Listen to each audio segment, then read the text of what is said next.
Blankfaces. I've been in this building for 3 years. These years were supposed to have been spent educating myself, preparing myself for the workforce. This was all interrupted when I was accosted on my way to the library on that Tuesday morning. The campus was not empty at all when this happened. There must have been about 10 witnesses, but as I struggled, not one of them seemed to notice. I didn't see my assailants. I could only hear their muffled words to one another, speaking in a language I didn't recognize. Maybe some Slavic language. I was immediately blindfolded and gagged, tossed into the back of a van. I heard more grunting as my arms were tied behind my back and as my ankles were tied together. It was extremely cliché, and I was expecting to be unmasked in a vehicle and held at gunpoint whilst demands were made of me. That isn't what happened. Considering what did happen, I would have been downright grateful to have a gun pointed in my face. What follows is a log detailing certain events throughout the 3 years. I didn't know at the time of writing this entry that I would be here for more than a few hours, but it's safe to say that I wrote this on day 1. Day 1. I was tossed out of the back of the van. Judging by how hard I hit the ground and how severely my left arm was broken, I guess the van was traveling somewhere around 40 miles an hour. They didn't untie me or remove the blindfold. I was probably lying there on what felt like a dirt road for about 3 hours. Then I was roughly pushed into a sitting position with no regard for my mangled arm. I screamed sharply as the pain shook my left side. The bonds were hacked away from my wrists crudely. I felt my skin being torn by whatever it was that was doing the cutting. Next, my legs were freed, with even less regard to how clean the cutting was. Then the gag was removed, much more gently than I expected. After nothing more happened for about 15 seconds, I spoke. "Whoever you are, please just tell me what you want." I heard a terrible screeching sound. My blindfold was removed and I found myself under a chalk-like sky on an impossibly flat plain, roughly 400 feet from a large building resembling a warehouse. I glanced at my arm and cringed when I saw the splintered bone protruding from it. Then I made what is perhaps the worst mistake I ever made. I stared at what had freed me. It was nothing. I don't mean nothing like I was imagining it. It was a black shape, blob-like, but at the same time I knew it was not solid. I knew that it had no form and that every moment I spent staring at it was a moment I would regret. The worst was how familiar it seemed, closer to me than anything I'd ever known before. I shut my eyes. There was a short pause, as though the being, which I later called Blankface, was thinking. I felt like it was regarding me as an intruder, like a newcomer to its kingdom. I felt a needle-like appendage enter my arm where the bone was protruding from the skin. What I experienced was, up to that point, the worst pain I had ever felt. I later woke up in the building I mentioned earlier, with my arm mended, but at the same time, horribly broken. My arm was perfectly smooth, no hair, no pores. There was no scar. I touched it and felt it hard and cold. It was my arm, and I could still move it. But it was not my arm. The scrapes on my legs and arms healed in the same way, featureless and cold. I don't know where I am now, or how I got here, or why I was brought here. All I know is that, what feels like only minutes ago, I was walking from my dorm to the campus library. A short walk. Usually I get there in a couple of minutes. It may have been longer than only a few minutes. Judging by how it was clear skies, sunny when I was abducted, but cloudy now. It could have been hours, or it could have been days. I think that the things that fixed my arm are nurses or something. Not human. But I don't think they're hostile. All they did to me was untie me and fix my broken arm. I found this notebook, and a broken glass jar with a pen in it. so I thought I'd write. I think the pen is from some publishing firm or something. I interned at some place like that once. I thought I heard a loud noise just now, like a drawer being slammed shut, so I went to see if there was someone else there. I just checked every room I could find, but there was no one there. Just some old metalworking machinery. There's a lathe and a tapering machine, and what looks like a furnace. I tried leaving the building. None of the doors are locked, but this building is the only thing there is. The landscape is perfectly flat, and there's nothing else but the building in sight. Since I have no idea where I am or how far I am from a town or even a working phone, I'm not going to try and leave yet. If I can find a map of the area in this building, I'll go to the nearest town and call the police. Until then, I'm not going to try striking out. There's no maps here. Day 2. I don't think anyone is coming to help me. I slept in a break room that I found whilst I was looking for a map. There's a break room with a dirty floor and a coffee machine that's plugged in but not receiving any power. There was a table in that room with 4 chairs around it. There was a sofa with wooden armrests and no pillows against the wall next to the coffee machine, and there was an empty vending machine next to the sofa. That's where I slept, on the sofa. Between the vending machine and the wall, there's a water fountain. I tried it and it's working, but I'm not desperate enough to resort to drinking the water just yet. On the other wall of the break room, there was a closet with some cleaning supplies and a company calendar with pictures of what I can only assume are various clients that this factory used to serve before it went out of business. The calendar is from 1997. The business used to be called Grader & Sons Custom Metalworks. When I entered the room, the calendar is on the right side wall, and the vending machine and sofa are on the left. The table and chairs are in the middle. On the opposite side of the door, there's a sink, and there's a clock above the sink. The clock is stuck at 4:31. I tried to turn on the lights in that room, but there's no electricity. There was a phone in there too. The line was dead. But I thought I heard some static. It was so faint, I might have been imagining it. I explored the rest of the factory too. I found a delivery truck. There was no gas in it, and I don't think anyone's tried to use it for years now. There was a box of Twinkies with a couple left in it under the passenger seat.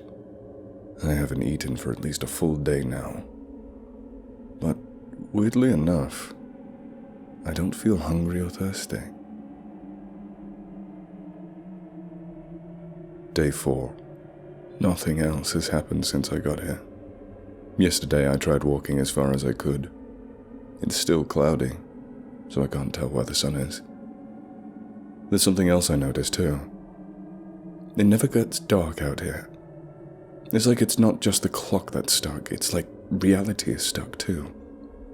I walked until I could turn around and not see the building anymore, but when I turned around to continue walking, I found that I'd gone in a circle.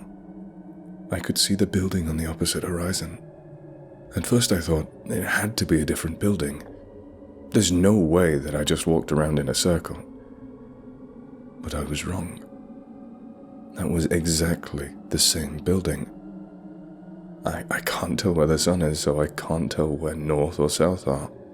There are no stars because it never gets dark and the clouds never go away.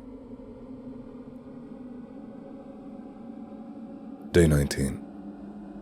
I haven't slept in 4 days. I learned that I don't need sleep either. I don't need to do anything. I can't do anything. I tried moving things around to try and make the building seem more like home. But when I leave a room, whenever I come back to it, everything is right where it was before I moved it. I can't even tell if it's actually been 4 days. My watch stopped a couple of weeks ago and it won't start up again. My arm hasn't gone back to normal yet either. It's still hard and cold like plastic or metal or something else that's cold and hard. I can no longer confirm the accuracy of what day it is. Any day number from here on out is just my guess. Day 27. I'm not alone here. There is no way I'm alone here. At first I thought I was just seeing things. I tried rubbing my eyes, but they're still there. Just at the edge of my vision. They're always just at the edge of my vision. I'll turn my head as fast as I can to try and catch them out in the open where there was nowhere to hide. But they're always faster than me. Hiding behind the machines, in the offices overlooking the production floor, looking out of the windows. Once I looked up at the window from the factory floor, and there it was staring down at me. It was the same thing I saw on the first day, but there's more than one of them, and they're always surrounding me. And sometimes, I can feel them right behind me. I tried leaving the factory again, but they follow me when I leave. I still see them flitting about just on the edge of my vision. It's like the one in the window wanted me to see it, but none of the others do. It's gotten darker inside the factory, but no darker outside. The clouds don't move. I can't even distinguish individual clouds. It's like a solid grey wash across the sky. There's no wind here. There's nothing here but the blank faces and me and the machines. I couldn't get them to stop hiding, so I tried screaming instead. I grabbed a lead pipe that was sitting in one of the inventory rooms and started smashing everything in sight. But when I turned around, it was as though I'd done nothing. I've broken every window in this building at least once, but you could never tell. Day 41. Today one of them broke my leg. I was starting to get used to them always watching me. I was even starting to be comforted by them always being there. It made this place less lonely. One of them broke my leg, but then it stuck a needle from its head in my leg, and it ratcheted back into place as though it wasn't broken in the first place. And the pain went away too. But now my leg is cold and hard like my arm. It's no heavier and I can still move just fine. It's almost easier to move now.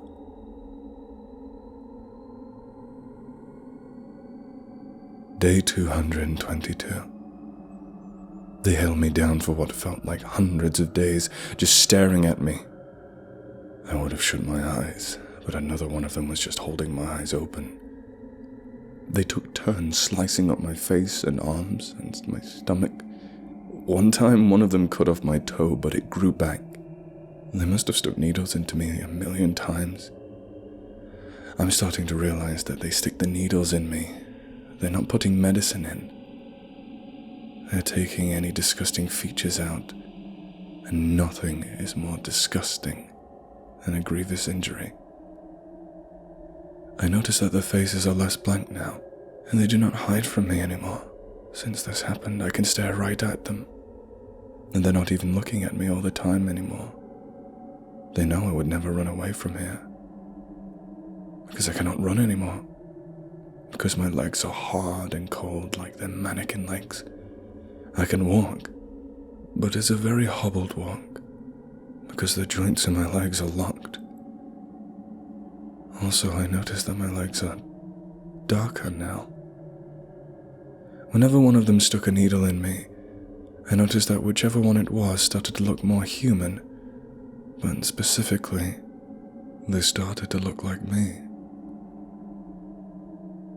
I'm going to die here.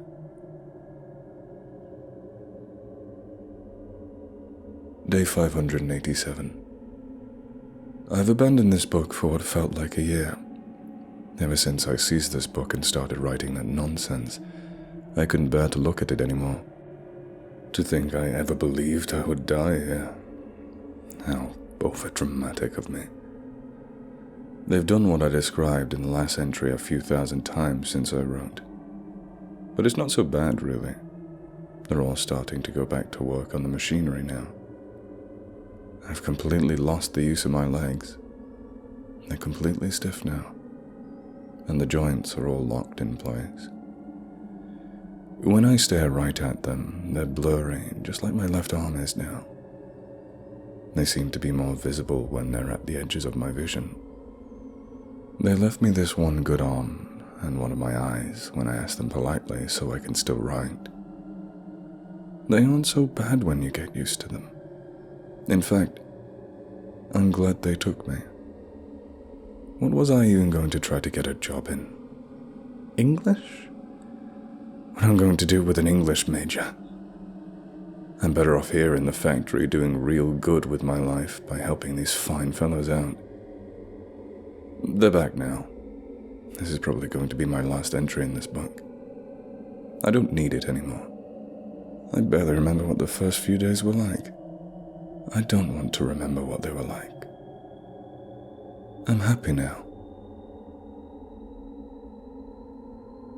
Day 1000.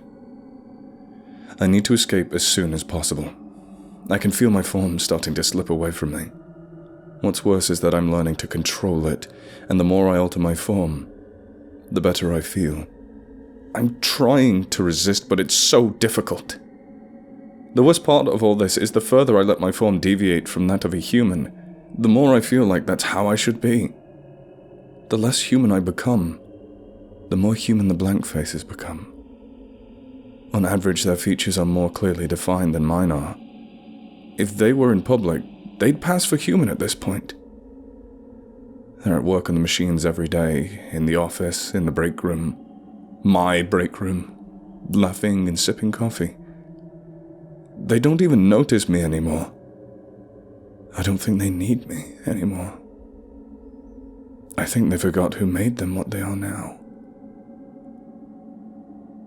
Day 1001. I'm going to make them suffer. Day 1003. I've come to an important decision. I'm going to let go of my humanity so that I can make them pay. I've already practiced it. I grab them with the appendages and then I slice their heads with the claws. I drain the last of humanity from them with the proboscis. I've removed the shackles of rigid form entirely. I'm like nothing. I am exactly nothing. Day 1089. I killed every last one of them. I made them just like me. I put everything back the way I liked it. The offices, the chairs, the sofa. My kingdom has been restored to order. Day 1095. There was a van outside today. I was watching the outside again. It's comforting that nothing here changes but me. A newcomer was flung from the van. I don't like it. I went out to see it. It was all tied up and blindfolded. I pulled it up and made it sit. I made it free with a claw and a blade and a few teeth and a rip and a tear. Its arm got all bloodied. What a weak and pitiful creature. I did the same to its legs. And the legs didn't stand up to liberation either. Decided to try to be more careful. With tendrils, the gag was undone tenderly. Still can't see me. I must know who freed it. I sat beside it and retracted all. It spoke. Said some sacred words. The voice was familiar in a way I didn't like. I screamed at it. Hesitantly, I removed its blindfold, and it started to look around. Saw my home. Saw my courtyards and my sky. Saw me. It was me. I was looking at me. I think I must have known that back then. I saw that I had closed my eyes because I must have known somewhere in the recesses of my consciousness that I was staring at myself. Then I thought about what was supposed to happen next. Took me a while to remember. I put a tube in the arm and set the bone. gentle as I could. Put a sleep on it. It slumbered as I brought it into the building. This isn't the first time I've done this. This was a cycle. And I knew that what was coming was my end. Day 1096. I took this notebook and put it in a file cabinet I found. Upon opening the drawer, I saw that there were hundreds of notebooks. I flipped through one with a gentle fin. Its contents were like the contents of this notebook, but slightly altered, but mostly the same. I read the ending. It infuriated me. I put the notebook back and slammed the drawer shut. It echoed. Watched myself search from behind closed doors. I walked right past the file cabinet without opening it, just like I had done earlier at the beginning. Day 1097. I took the notebook back out. One last entry must be made. I did as I had done countless times before. When I left the building to try and see how far I could walk, I gave myself to those who I had taken earlier. They split me up and each took their own, and I am now only one of them, no longer any greater. But I will be human again shortly, given about 3 years.